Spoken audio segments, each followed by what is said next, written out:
all students.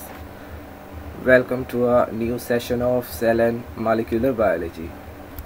आज हम एक टॉपिक डिस्कस करेंगे ऑनलाइन जो है रेप्लिकेशन, यानी replication of DNA.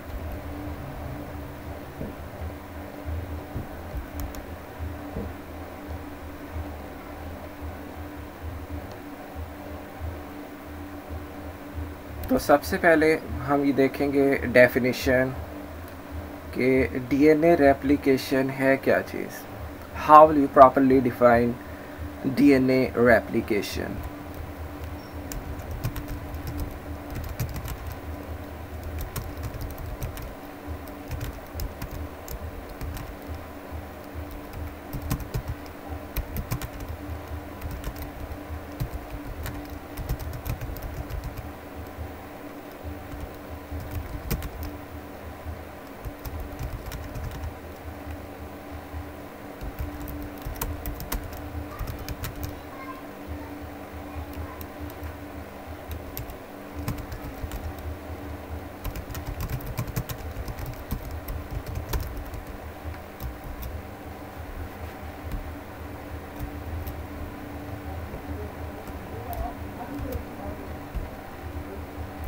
The process by which a DNA molecule of living organisms give rise a copy of itself is called replication.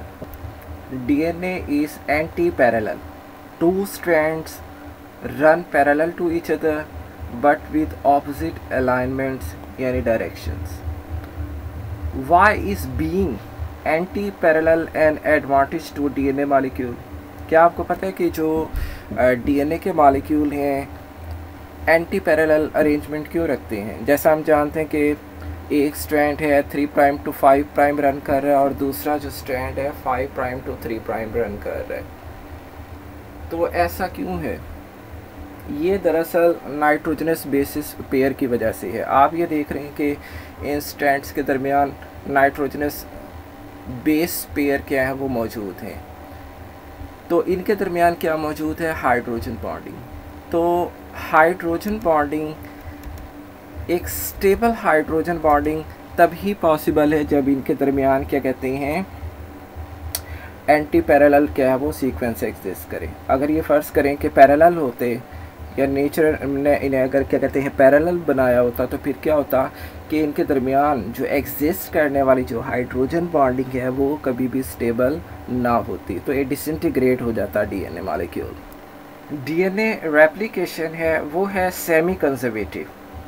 It means each one of the parent DNA strand is passed to the daughter DNA plus one new strand for each. ये जो hypothesis है ये दिया था Watson क्रिक ने। तो 3 ideas शुरू में एग्जिस्ट करते थे रेप्लिकेशन से मुतालिक, यानी सेमी कंजर्वेटिव रेप्लिकेशन है, डिस्पर्सिव रेप्लिकेशन और कंजर्वेटिव रेप्लिकेशन। तो 3 replication, conservative replication, semi conservative replication और डिस्पर्सिव रेप्लिकेशन। तो सेमी कंजर्वेटिव रेप्लिकेशन ज़्यादा एक्सेप्टेबल आइडिया है क्योंकि ये क्या कहते हैं मिज़ेल्सन एंड स्टाल के अगर एक्सपेरिमेंट्स को देखें जिन्होंने बाकायदा इसे जो क्या कहते हैं आइसोटोप्स हैं उन्हें इस्तेमाल करते हुए क्या कहते हैं इस हाइपोथेसिस को क्या है वो प्रूव किया कि जो डीएनए की रेप्लिकेशन है वो सेमी कंजर्वेटिव होती है। मींस कि जो ओरिजिनल जो स्ट्रैंड है वो इंटैक्ट रहता है और डॉटर स्ट्रैंड्स न्यू बनते हैं साथ। Another question is here, when and where does DNA replication take place? ज़ाहिर है कि जो सिंथेसिस फेज़ है सेल साइकिल का उसमें क्या है वो डीएनए रेप्लिकेशन होती है। S phase in interphase of the cycle nucleus of a eukaryotes. चूँकि प्रोकैरियोट्स हैं उनमें बाकायदा क्या है वो न्यूक्लियस एग्जिस्ट नहीं करता, तो उनमें क्या है वो फ्री जो साइटोप्लाज्म एनवायरनमेंट है उसी के अंदर ये प्रोसेस क्या है वो होता है कि सेल्स। हम ये भी देखते हैं कि सेल साइकिल के अंदर डिफरेंट फेजेस हैं, जैसे G1 फेज़ है, S फेज़ है, G2 एंड माइटोसिस फेज़। तो S फेज़ ऐसा फेज़ है जिसमें जो सेल है अपना जो डीएनए क्या है वो डुप्लीकेट करता है, रेप्लिकेट करता है, ताकि आगे जो मुनक़सिम होने वाले जो डॉटर सेल्स हैं उनमें इक्वल डिस्ट्रीब्यूशन हो सके इस डीएनए की। More than 20 enzymes and proteins are involved in a DNA replication process. The DNA polymerase and other enzymes begin a complex process that carry out the addition of a nucleotides to the growing complementary strands of a DNA. जो एस्क्रीचिया coli हैं means के जो prokaryotes हैं bacteria, उनमें जो DNA polymerase है वो 3 type का होता है, जैसे कि DNA polymerase 1, DNA polymerase 2, DNA polymerase 3. The true E. coli replicating enzyme is DNA polymerase 3, which is 10 times larger and a far more complex in a structure. This enzyme, that is DNA polymerase 3, is a dimer, means comprising of 2 parts or a 2 subunits, larger and smaller. It catalyzes replication of a 1 DNA strand. The DNA polymerase 3 catalyzes or a addition of a nucleotides 1000 nucleotides per second to a complementary strand. जैसा मैंने पहले भी कहा कि lots of enzymes are needed to start each step. और जैसा आपको पता है कि जो डीएनए स्ट्रैंड है वो डबल हेलिकल स्ट्रक्चर है. Enzyme topoisomerase also called as a DNA gyrase, और इसका फंक्शन क्या है डीएनए जाइरेज या टोपोआइसोमेरेज का, कि ये क्या करता है डबल हेलिकल स्ट्रक्चर को अनवाइंड्स करता है. जैसे आप डायग्राम में देख सकते हैं कि एक तरफ जो डीएनए मॉलिक्यूल है वो क्या है, ये वाइंड की सूरत में, और दूसरी तरफ ये क्या है, ये अनवाइंडिंग हो रहा है ड्यू टू द एक्शन और catalysis of a enzyme that is called DNA gyrase और टोपोआइसोमेरेज. इस नेक्स्ट डायग्राम में भी आप देख सकते हैं कि टोपोआइसोमेरेज है, इसका क्या फंक्शन है कि अनवाइंडिंग कर रहा है यहाँ पर स्ट्रैंड की. तो यहाँ पर टाइप्स भी डिफरेंट हैं, जैसे मोस्टली जो क्या कहते हैं डिस्क्राइब्ड हैं टोपोआइसोमेरेज 1 एंड 2, इसका हम इसमें क्या कहते हैं जिक्र करेंगे इस ऑनलाइन लेक्चर के. नेक्स्ट जो एंजाइम है वो है एंजाइम हेलिकेज, जो क्या करता है सेपरेट करता है, means breaking hydrogen bond double helix at the replication 4. जहाँ से ये डबल हेलिकल स्ट्रक्चर क्या है वो अनवाइंड होगा, सेपरेट होगा, वहाँ पर एक ये फोर्क लाइक स्ट्रक्चर बनेगा जिसे हम कहेंगे replication 4. DNA helicase, the enzyme is unwinding the chain and breaking the hydrogen bond between the complementary base pair A and T, G and C. आप यहाँ देख भी सकते हैं डायग्राम के अंदर डबल हेलिकल स्ट्रक्चर है, और हेलिकेस जो एंजाइम है इस दोनों स्ट्रैंड्स को क्या है वो अनजिप कर रहा है, अनवाइंड कर रहा है, और एक फोर्क लाइक स्ट्रक्चर देखने को मिलता है जिसे हम कहते हैं replication 4. DNA polymerase can't initiate synthesis on its own, मतलब डीएनए पॉलीमरेज खुद ब खुद क्या है वो इस प्रोसेस को क्या है वो कंटिन्यू नहीं करता, बल्कि यहाँ पर एक प्राइमर की ज़रूरत पड़ती है. वो प्राइमर क्या है, जहाँ पर आरएनए सीक्वेंसेस क्या हैं, आरएनए न्यूक्लियोटाइड के सीक्वेंस क्या हैं वो जो मौजूद होंगे, जो इस प्रोसेस को क्या है वो इनिशिएट करेंगे, रेप्लिकेशन के प्रोसेस को initiate. Enzyme primase, the enzyme that makes RNA nucleotides into primer. RNA primer को कैसे डिफाइन करेंगे, a nucleotide,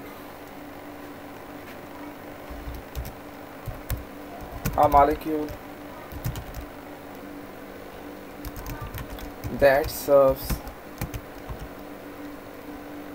as a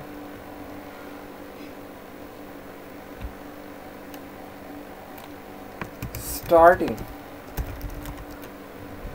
material for a polymerization.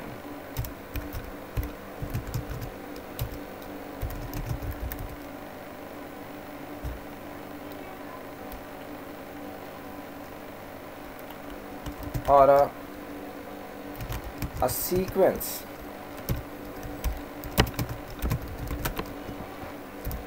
of about 10 RNA nucleotides complementary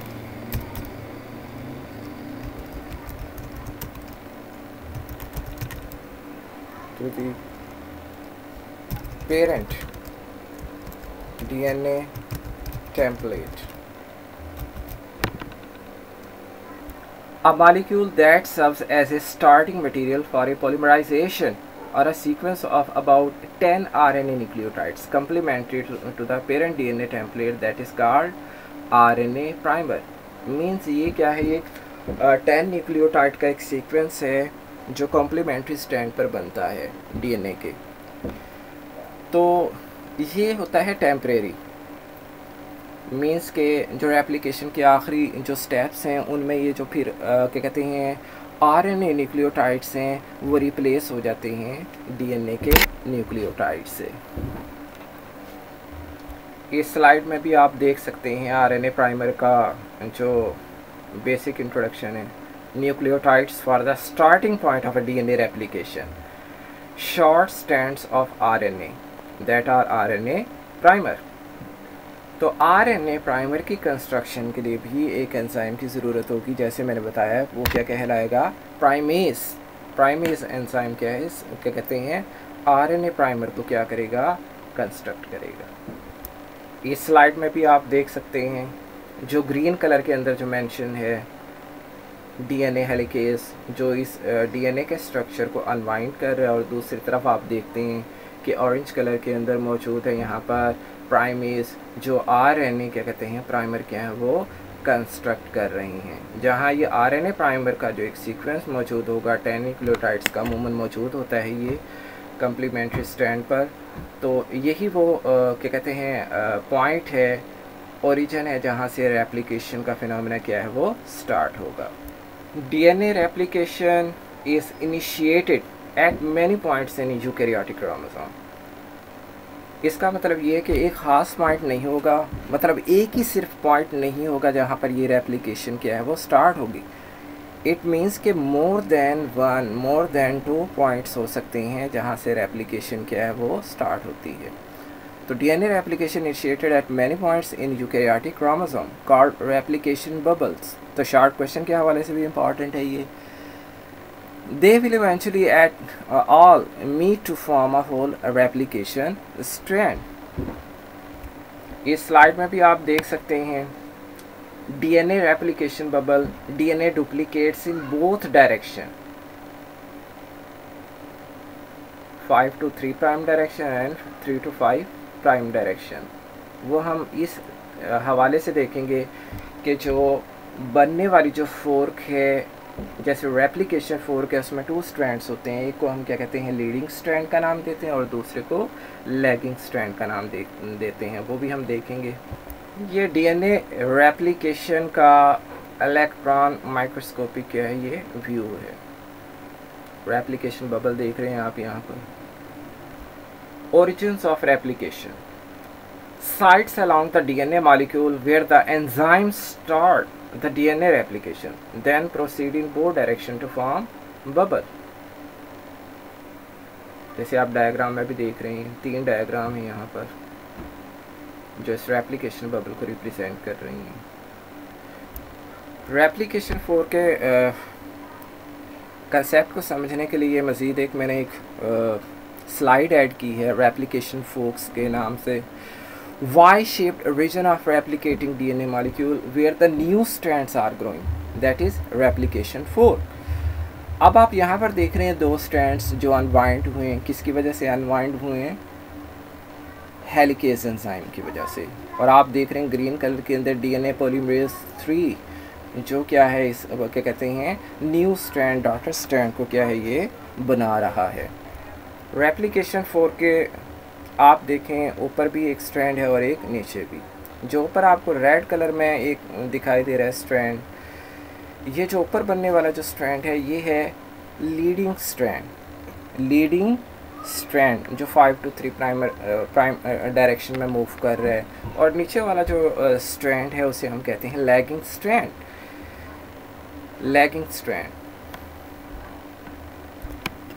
next slide है SSB, single strand binding protein. जैसे मैंने शुरू में बताया कि जो इस रेप्लिकेशन के प्रोसेस को इनिशिएट करने के लिए मोर देन 9 प्रोटीन्स क्या हैं वो इन्वॉल्व होती हैं। उनमें से एक प्रोटीन क्या है, ये SSB प्रोटीन है, सिंगल स्ट्रैंड बाइंडिंग प्रोटीन।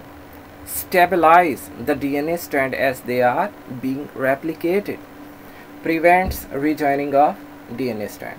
मतलब हेलिकेज का जो एंजाइम, हेलिकेज जो एंजाइम है वो तो अनवाइंड कर रहा है इस स्ट्रैंड को, और ये SSB प्रोटीन क्या करती हैं, उसे स्टेबल करती हैं कि दोबारा से क्या है वो डबल हेलिकल स्ट्रक्चर ना बन जाए।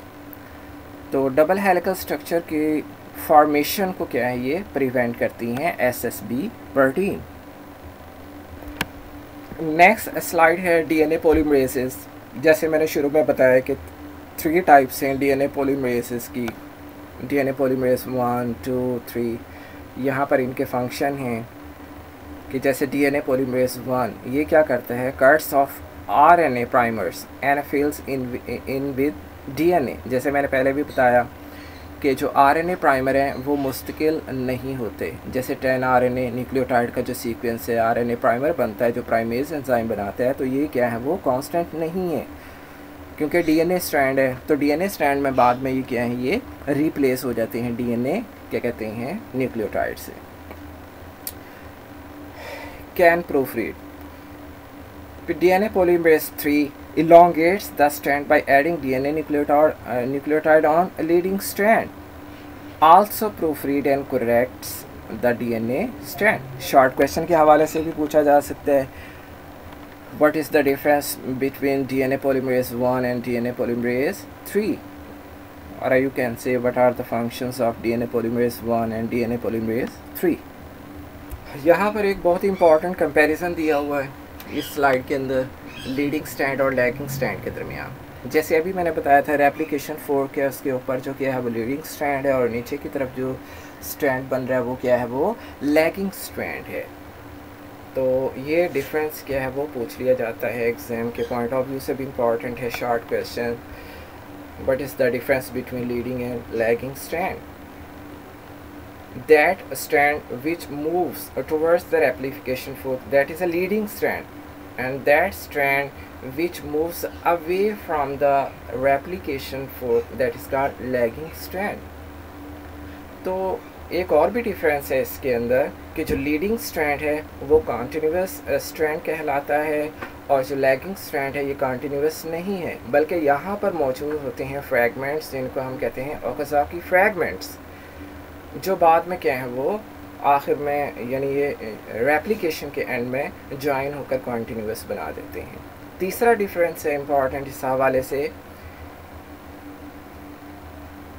जो लीडिंग स्ट्रैंड है 5 to 3 डायरेक्शन मूव करता है, और ये 5 to 3 direction.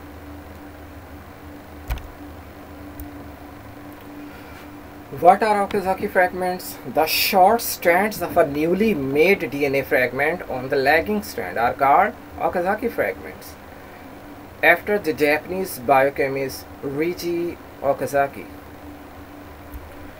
These fragments are about 100 to 100 nucleotides long in eukaryotes and 1000 to 2000 nucleotides long in prokaryotes। Objective point of view से क्या है इम्पॉर्टेंट है कि जो यूकैरियोट्स हैं उनमें 100 से 200 न्यूक्लियोटाइड पर मुश्तमिल होता है ओकाज़की फ्रैगमेंट्स, और जो प्रोकैरियोट्स में उनमें 1000 से 2000 न्यूक्लियोटाइड्स पर।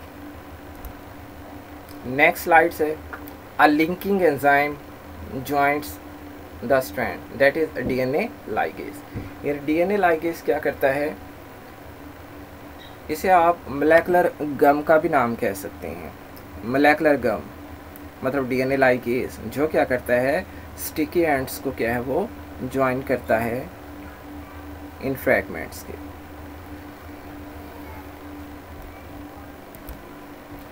DNA ligase is the enzyme that joins the Okazaki fragments sugar phosphate backbone with covalent bonds. The process of replication, how fast? Difference है प्रोकैरियोटिक सेल में भी और यूकैरियोटिक सेल में इसकी स्पीड का, मीन्स के एडिशन ऑफ न्यूक्लियोटाइड्स का. Prokaryotic DNA polymerase can work at about 1000 basis पर सेकेंड.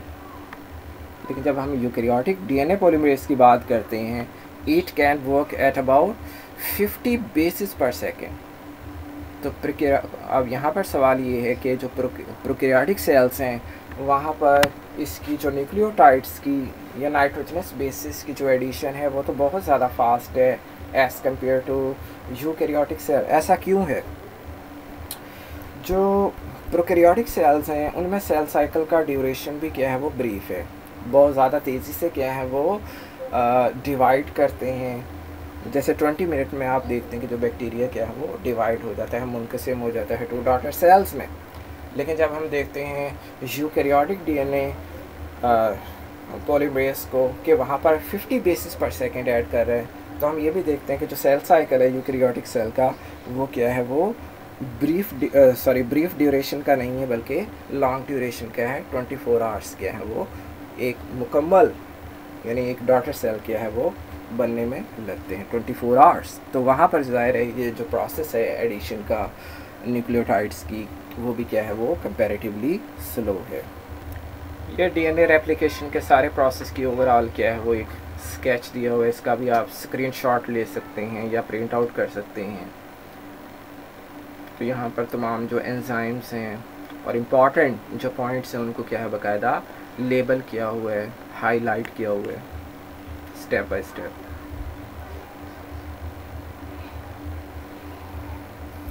नेक्स्ट स्लाइड है what if there is a mistake.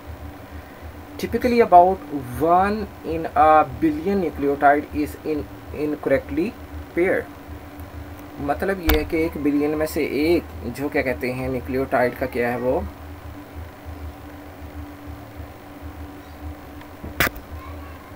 Incorrectly paired होने का क्या है वो चांस है. मतलब बहुत ही लिटल क्या है वो चांसेस हैं.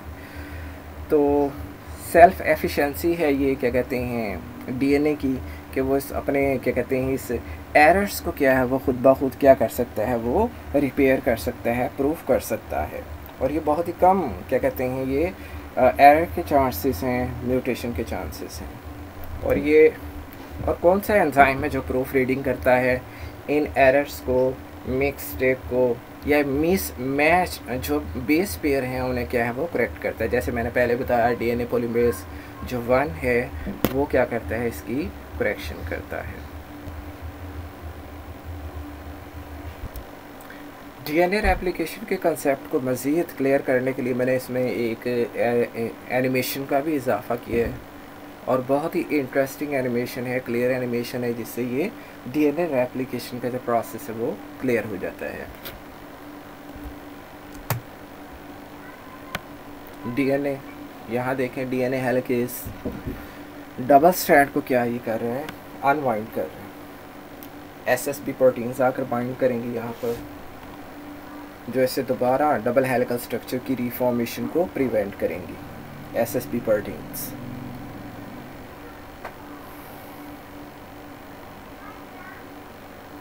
लीडिंग स्ट्रैंड देख रहे हैं आप towards the replication, fourth move कर रहे हैं, कंटिन्यूस स्ट्रैंड बनेगा ये. और ऑपोजिट स्ट्रैंड देखें आप जो कि लैगिंग स्ट्रैंड है, ओकाज़ाकी फ्रैगमेंट्स पर क्या है ये मुश्तमिल है. प्राइमर आकर कांटेक्ट करेगा इस यहाँ पर, आरएनए प्राइमेस बनेगा, इसके बाद पॉलीमरेज एंजाइम आएगा और कंस्ट्रक्ट करेगा न्यू स्ट्रैंड. प्रूफ रीडिंग हो रही है यहाँ पर देखें, आरएनए पॉलीमरेज 1 प्रूफ रीडिंग कर रहा है.